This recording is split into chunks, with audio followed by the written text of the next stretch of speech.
Hello guys, welcome back. Today I want to talk to you about something that has always bugged me using the GoPro. I could never really get the proper onboard feeling. Usually I would place the GoPro on top of my head or on the chest mount. The problem is, as you will see and I'll place a video, when I use it on my chest mount, it looks really nice when I'm sitting down on the bike.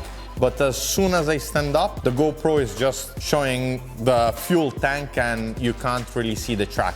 On the other hand, when I place the GoPro on top of my head, I have a nice view. The problem is I can't see my handlebar, I just see the track. So I was really looking for a solution that would let me place the GoPro in the perfect position where I could get a really onboard view that would make you feel as if you were actually riding with me. I searched a lot on the web, couldn't find any mount that really satisfied me. I see many riders put it on the side of their helmet. I don't like that position because I feel it's a bit unsafe if you go riding on trails. In the end, I saw a friend of mine in Morocco at the Triumph press launch using a strange mount on the chin guard of his helmet. Then I searched, and this US company called Dango Design produces this particular clamp for your GoPro made in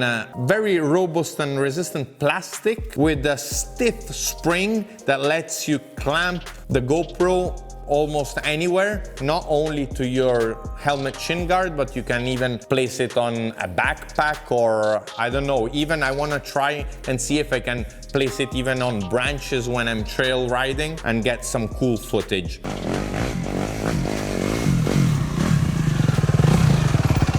Another really cool feature of the Dango mount is I can take it off if I'm riding alone in enduro and I want to film myself. I can put it on a branch, and thanks to the mechanism, I can twist it, turn it around, and now I'll film myself and show you.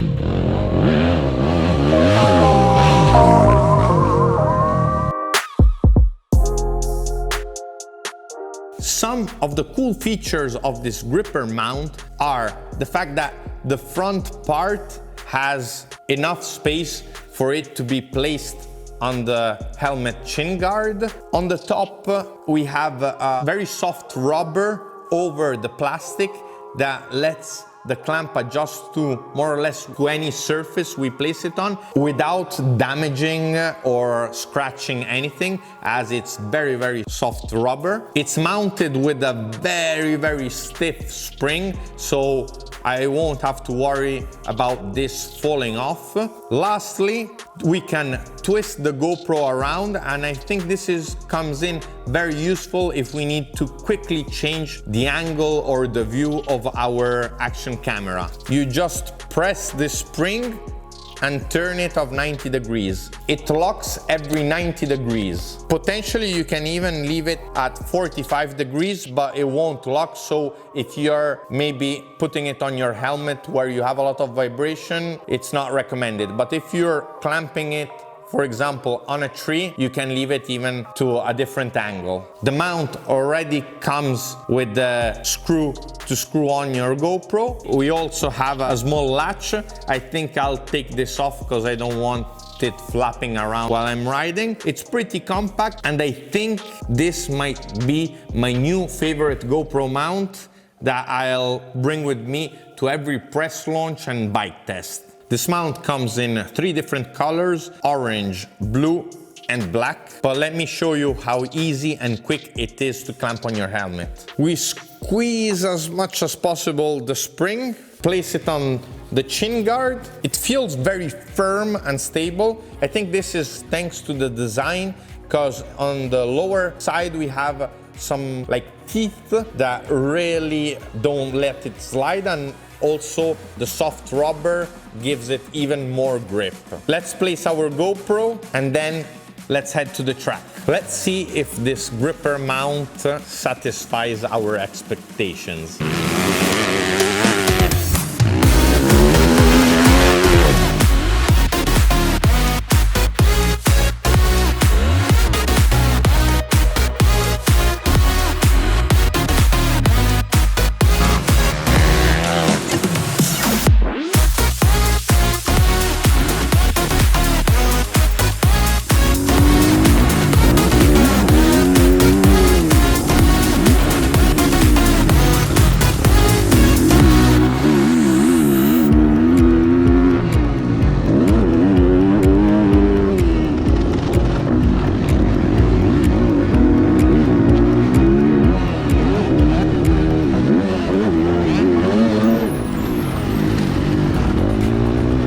Okay guys, some time has passed since I started reviewing the Dango mount. You probably saw some videos on my Instagram page where I posted some onboard footage using this mount, and many of you have asked me, where do you have your mount? Do you have it on the chest? For off-road use, I'll definitely always use the Dango mount because I found it's the most realistic perspective and the one that gives also the sensation of more speed. I used it also on the road bike. I was on the KTM 390 Adventure and I shot a small clip using it always on my helmet. But other than this, I discovered some further use for this mount, and one is really simple. Sometimes I have to maybe lay it on some surface and I can use it as a tripod. I'll just place it here. I can adjust my GoPro and film whatever I'm doing or even vlog. But also here in the workshop, it came in super handy because I can go and place it around, like even here on the workbenches while I work and film myself or take some cool time lapses. Just an example, I have here a bike I'm working on. I could stick the mount somewhere on the bike and get some really cool angle while I'm working, or even here, place it on the workbench. Obviously now the mount is facing the wrong way around, but thanks to the mechanism, I can turn it around, fix my GoPro, and I'm ready to film myself. With most of us posting on social media, especially on Instagram and Facebook, the Dango mount, thanks to its mechanism, it gives us also the chance to make videos for Instagram, so vertical ones, just keeping the mechanism this side, and I'll definitely post some stories on my Instagram page using the mount this way here in the workshop. Thanks guys for watching. I'm really satisfied on this product. Just to let you know, I purchased this product, I didn't get it sponsored, so I want to bring you content here on the channel that is actually useful, and I like to find interesting products. Sometimes I'll get them for free, sometimes I'll buy them, but I'll try and always be as clear as possible on what is my real opinion. This is gonna be my favorite GoPro mount for this year. Stick around and I'll see you in the next video. Ciao. I guess that when I get to it last, get it then I'm never going back. Get it then I'm never going back. I get to it first, I got you mad. I guess that when I get to it last, get it then I'm never going back.